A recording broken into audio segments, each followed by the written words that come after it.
how it can sabotage your present and to a very large degree compromise your future if you let it. We talked about a young lady by the name of Tara Myers, 38, high school teacher, who loved her job, worked with kids, and she's a coach with the kids in sports, and she voluntarily lost her job left her job when a student showed up and brought in some porn movie that she had done. At the time, she was 22 while homeless and a mother of two, and she got into stripping and got involved in the porn industry.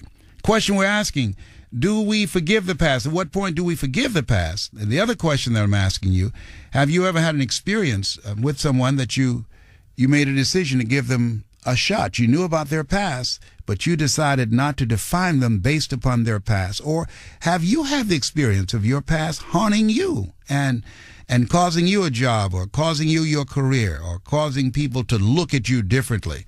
I'd like to talk right now to James. James, thank you so much for calling in and listening to the program.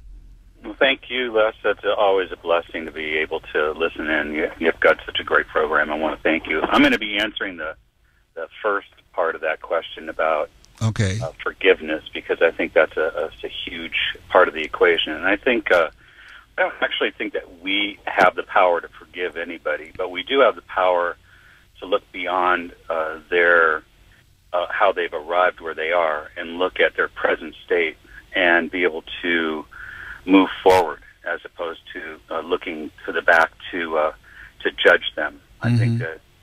I think that's really the key behind it. It says not to be in a state of judgment on anybody, because that just creates hierarchy. Yes. I had the blessing of hiring some authentic gang members. These were people that admittedly shot other people and did all kinds of bad things, and they were turning their life around, and they needed a job, and I helped them and taught them a trade, a skill, and they did an outstanding job, and they worked hard, and they were able to secure other positions later on in the same vein. So, and they came to me and they told me what their story was, but I never looked at that story as being who they were. It was just, that's what their experience was. Wow. Thank you for giving them a chance. And all of us need that at different points in our lives in some area or another, and somebody to look beyond our faults and to see our need. And thank you for being who you are, and thank you for listening to the program. Thank you for being there. Okay, thank you. Okay, I want to talk right now to Rick. Rick in Los Angeles, what is your story around the topic that we're talking about today? Where do you weigh in on this? Les, I'm a first-time listener, actually, and, just searching as I'm driving down the freeway for something to listen to, and I felt like this whole thing was meant for me. I mean, it's just amazing, the topic and the timing, but I'm a person that is really struggling with finding a way to forgive myself for something that really was a mistake, a career mistake that I made, and subsequently put myself in a position where after 9/11, I switched companies, and the company that I switched to right after 9/11 downsized, and I found myself kind of out of work, and there was really no opportunities for me, so decided to go switch with my wife that had been a stay-at-home wife, and she had the opportunity to restart her business, and I became the stay-at-home dad. Things worked out very well for her, but unfortunately I continued to beat myself up about making a bad career choice, and subsequently I think my kids have inherited that problem, because they tend to beat themselves up when they don't perform exceptionally well either in the classroom or in sports, and it's to the point where they just cannot seem to let things go. And now, I'm terrified, and I'm living my life in fear, because I just don't know what to do to help them, because I can't help myself. Well, but the truth of the matter is that you can't help yourself, and sometimes we need some intervention. One of the things I believe very strongly, when I was in a similar position as you, and I understand how you feel, because I've been in that kind of position where you feel like I can't help myself, how can I help my kids, and you feel paralyzed. And then I found in that whole process that individuals like ourselves, we think that if we can't do it, then it cannot be done. But one of the things I had someone say to me, ask for help, not because you're weak, but because you want to remain strong, and ask for help and don't stop until you get it. And because of my pride and my ego, pride cometh before a fall. Ego means edging God out. I had to put all of that aside and ask for some help, because the thinking that had produced my life and my past that I had downloaded in my experience, that was crippling me, and I needed someone to help jumpstart me to create a new story with my life. And that's where you are right now. And with some help, with some counseling, with some coaching, you can get that with you and with your children, that can help change the direction that they're going in right now, and also change your direction, because you still have a lot to give.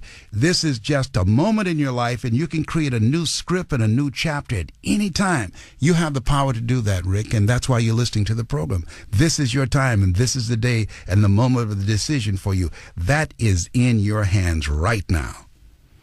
Is it? I mean, is for counseling? I mean, what kind of person should I be looking for? Should it be somebody more spiritual? I mean, I would do a combination. I would do church counseling as well as some mental health facility, and you want to continue to look until you find someone who has the personality and the values and the one that's the right energy fit for you. All counselors are not the same. Okay, we know that, but you have to look, and once you make the commitment, I'm going to find some help that's going to be viable for me, and you get into that mindset, you will begin, as you start seeking, attract the right person that's the right fit for you and your children and your wife to get your life on track. What you've done right now is making this call. You could have just listened and not called in, but there's something in you that has said it's time. It's no accident. Coincidence is God's way of staying anonymous. It's time for you to get some help so that you can begin to be a part of the intervention for your children and for yourself to create a new future for all of you. Well, I appreciate that. I appreciate that, Les, because, I mean, I'm miserable, and it's just watching my kids go down this same road, or at least start to go down this same road, is just ripping me apart. Absolutely. Yeah, and so you don't want to give the energy to that. What you're going to do now is you're going to create the intervention. You're going to get some help, be it some mental health facility. Start looking, start searching, asking some questions, and either also in becoming a part of a ministry that can be helpful to you, that can help get them on the right track, because you can change this. You can change the direction at any time. Choose ye this day whom ye shall serve. You can do that. You have the power to do that. You are a leader. You were born to lead, and that interruption in your life, you can change all of that. Well, I really do appreciate this, Rick, because I was very competitive, and I lost, to put it in numbers, a $500,000 job.